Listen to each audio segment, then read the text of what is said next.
Please like, share, and subscribe to Kalingup JP for more videos. Magandang araw po sa ating lahat mga kalingap. Kamusta po kayo?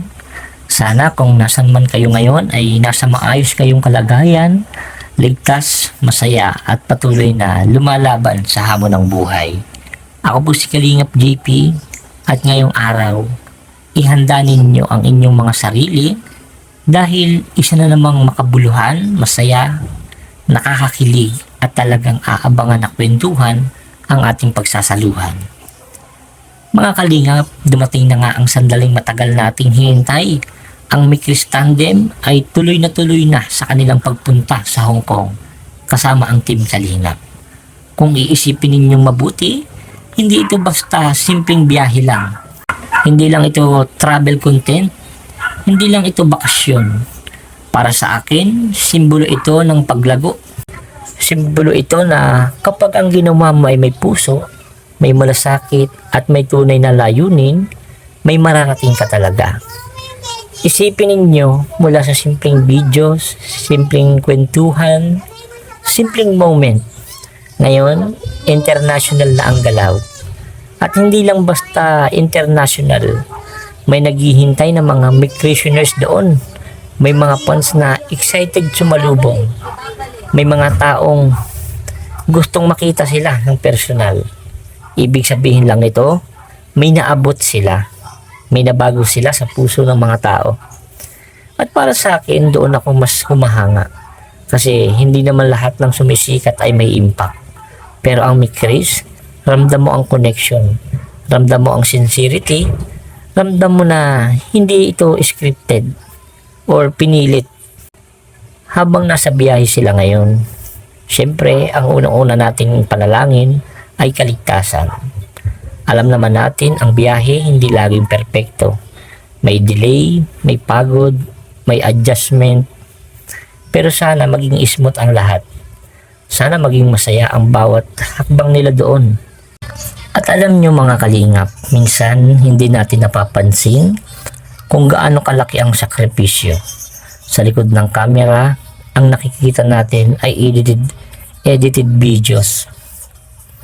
Masayang clips, kilig moment, pero sa likod noon, pagod, planning, pressure, expectation.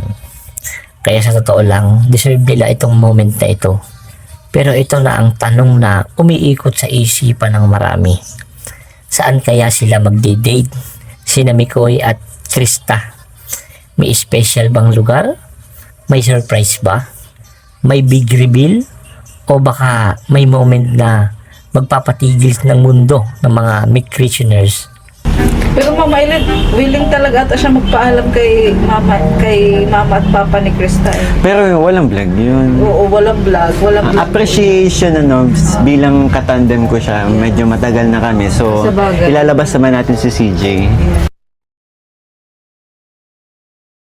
Bawal yata yun, diba? Hindi, bawal po Mama Eileen i-vlog na magkasama sila. Bawal silang mag-picture, gano'n, private nila. Oo, gano'n. Naghanap ako ng yung balot. Pero saan po babalak hindi bro? Saan nga? Sa Dapat alam namin, di ba Mama Eileen? update, mag-update, wag na po. Mag-update na lang ako sa inyo, syempre. Papaalam ko kung nasaan kami. Yeah. Hindi pwedeng hindi. Oo. Lalo na yung mama at papa ni Krista. Di ba Mama Eileen?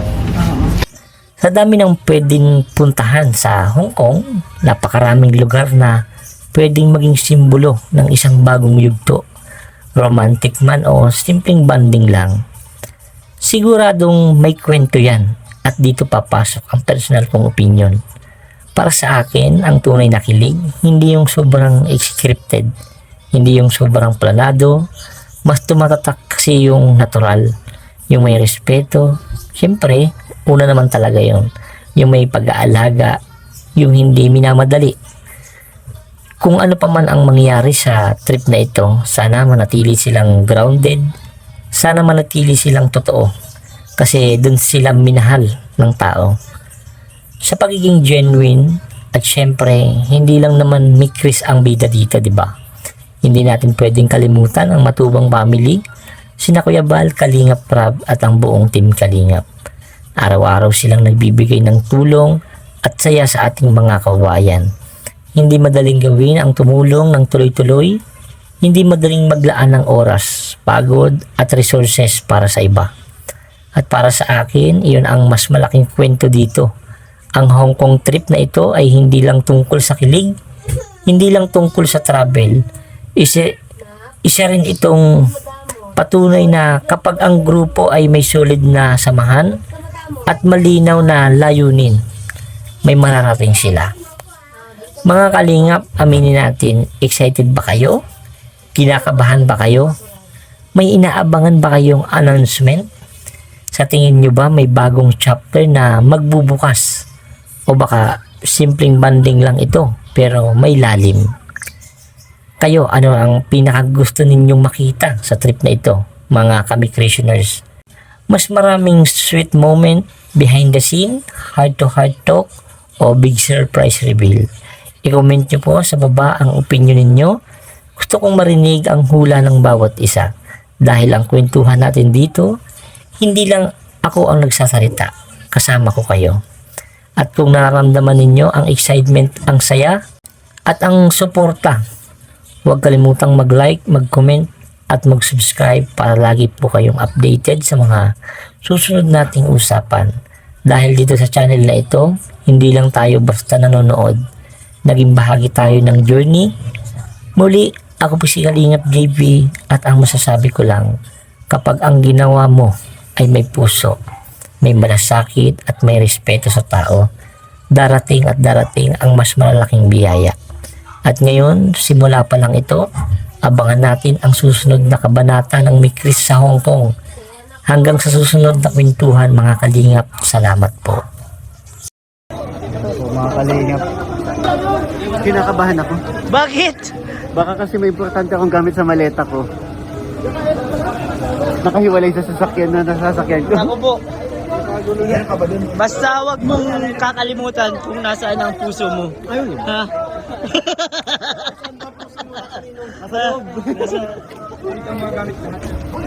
Oy bro! Ingat kami bro! Ingat kayo bro! Grabe! kami ni Chris! Grabe bro!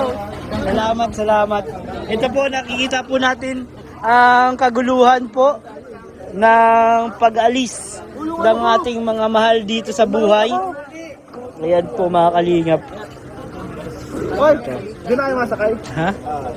Sabi naman. Alam mo nasa ano, guys, nasa Talubatig yung traffic kanina. Siya? Adred si Romeo.